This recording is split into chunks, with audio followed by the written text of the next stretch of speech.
Magandang tanghali, kumusta po? Narito po ulit ang update natin para sa lagay ng ating panahon ngayong tanghali po ng November 2, 2024 na kung saan sa ngayon ay iba't ibang weather system ang umiiral po ngayon sa paligid ng ating bansa. Amihan dyan po sa northern part at lalakas na po ang ihip nito simula bukas lalo na dito sa northern part ng Northern Luzon na magdudulot po ng mas malamig na panahon lalo na po sa gabi at madaling araw. Easterlies naman ang nasa silangan ng Luzon at Visayas at meron pong dalawang low pressure areas sa silangan at kanluran sa labas po ng ating area of responsibility. Ang nasa kanluran ay palayo na po at ang nasa silangan naman ay papalapit po dito sa ating PR. Nasa layo na po ngayon ng 2,090 km east ng Davao Region at posibleng sa Lunes ay makapasok na po yan dito sa ating area of responsibility kaya patuloy natin nababantayan yan dahil nananatili pa rin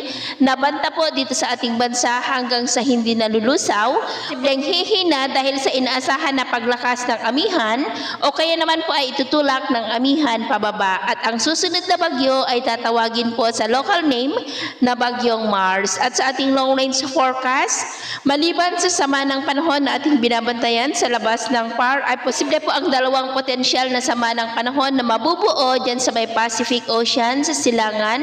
Ang development rin nito ang ating babantayan. At ayon sa pag-asa, ay posible ang dalawa muli na banta ng bagyo ngayong buwan po ng November. At sa lagay po ng ating panahon ngayong tanghali ay generally fair weather naman sa malaking bahagi ng ating bansa maliban lamang sa mga tsansa ng cloudy skies with isolated rain sa bahagi po ng Quezon, Oriental Mindoro, Sorsogon, Palawan, Aklan, Capiz, Surigao del Norte, Bukidnon, Lanao del Sur at ilang bahagi ng Davao at Sultan Kudarat. At sa susunod po ng mga oras ay mas maraming lugar na ulit ang makakaranas ng mas maulap na kalangitan with isolated rains, lalo na po sa may Mindanao, Western Visayas, ilang bahagi ng Mimaropa, Quezon at silangang bahagi ng Cagayan.